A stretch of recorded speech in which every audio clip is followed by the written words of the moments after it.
The Holy War by John Bunyan, Chapter 2 continued. Now together with these, he was a man of great strength, resolution, and courage. Nor in his occasion could any turn him away. But I say, whether he was proud of his estate, privileges, strength, or what, but sure it was through pride of something, he scorns now to be a slave in man's soul, and therefore resolves to bear office under Diabolus, that he might, such a one as he was, be a petty ruler and governor in man's soul.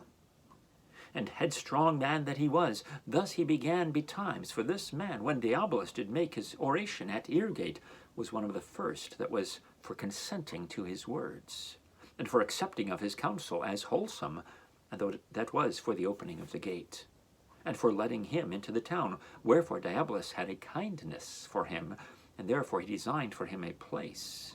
And perceiving the valor and stoutness of the man, he coveted to have him for one of his great ones, to act and do in matters of the highest concern. So he sent for him and talked with him of that secret matter that lay in his breast.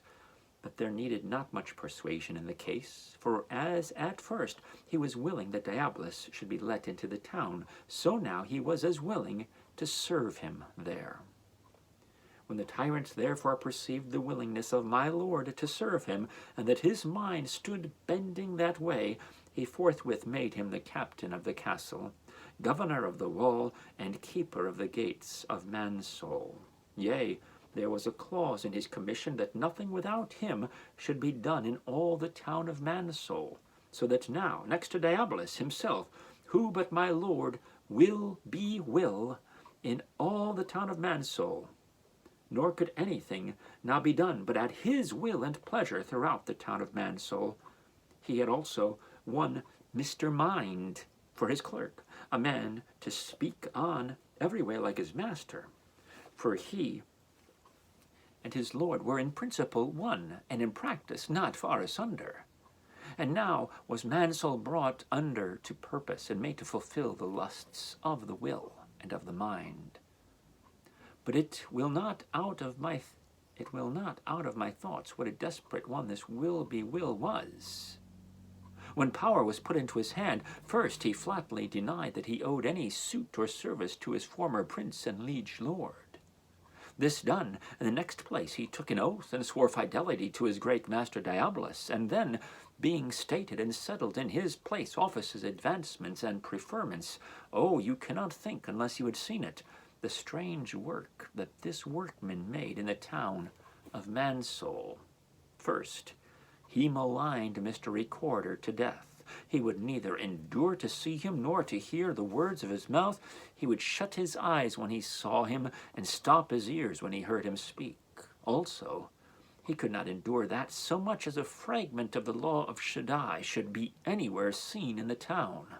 For example, his clerk, Mr. Mind, had some old rent and torn parchments of the law of good Shaddai in his house. But when Will saw them, he cast them behind his back. True, Mr. Recorder had some of the laws in his study, but my lord could by no means come at them. He also thought and said that the windows of my old Lord Mayor's house were always too light for the profit of the town of man's soul. The light of a candle he could not endure. Now nothing at all pleased Will but what pleased Diabolus his lord. There was none like him to trumpet about the streets the brave nature, the wise conduct, and great glory of King Diabolus. He would range and rove throughout all the streets of man's soul to cry up his illustrious lord, and would make himself even as an abject among the base and rascal crew to cry up his valiant prince. And I say, when and wheresoever he found these vassals, he would even make himself as one of them. In all ill courses he would act without bidding, and do mischief without commandment. The Lord Will also had a deputy under him, and his name was Mr. Affection, one that was also greatly debauched in his principles, and answerable thereto in his life. He was wholly given to the flesh, and therefore they called him Vile Affection. Now there was he and one Carnal Lust, the daughter of Mr. Mind.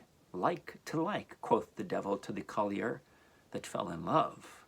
and made a match, and were married, and as I take it, they had several children, as Impudent, Blackmouth, and Hate Reproof.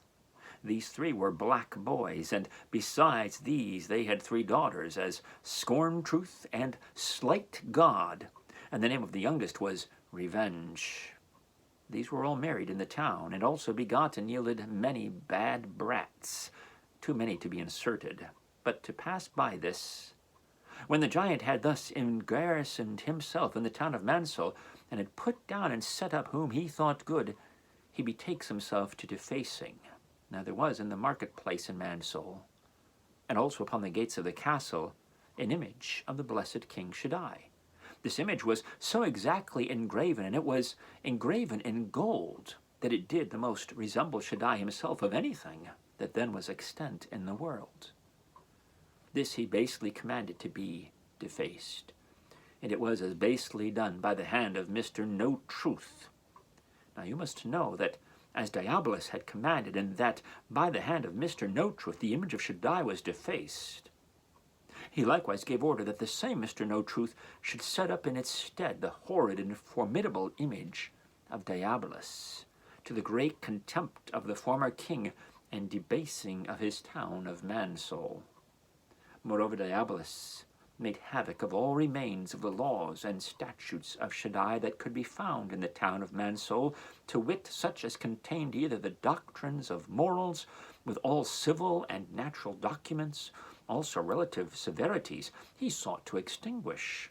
To be short, there was nothing of the remains of good in Mansol, which he and Will be Will sought not to destroy, for their design was to turn Mansol into a brute, and to make it like to the sensual sow by the hand of Mr. No Truth. When he had destroyed what law and good orders he could find, further to effect his design, namely to alienate Mansol from Shaddai, her king, he commands, and they set up his own vain edicts, statutes, and commandments in all places of resort or concourse in Mansol, to wit, such as gave liberty to the lusts of the flesh, the lusts of the eyes, and the pride of life, which are not of Shaddai, but of the world. He encouraged, countenanced, and promoted lasciviousness and all ungodliness there. Yea, much more did Diabolus to encourage wickedness in the town of Mansol. He promised them peace, content, joy, and bliss in doing his commands, and that they should never be called to an account for their not doing the contrary. And let this serve to give a taste to them that love to hear tell of what is done beyond their knowledge, afar off in other countries. Now Mansol being wholly at his beck, and brought wholly to his bow, nothing was heard or seen therein but that which tended to set him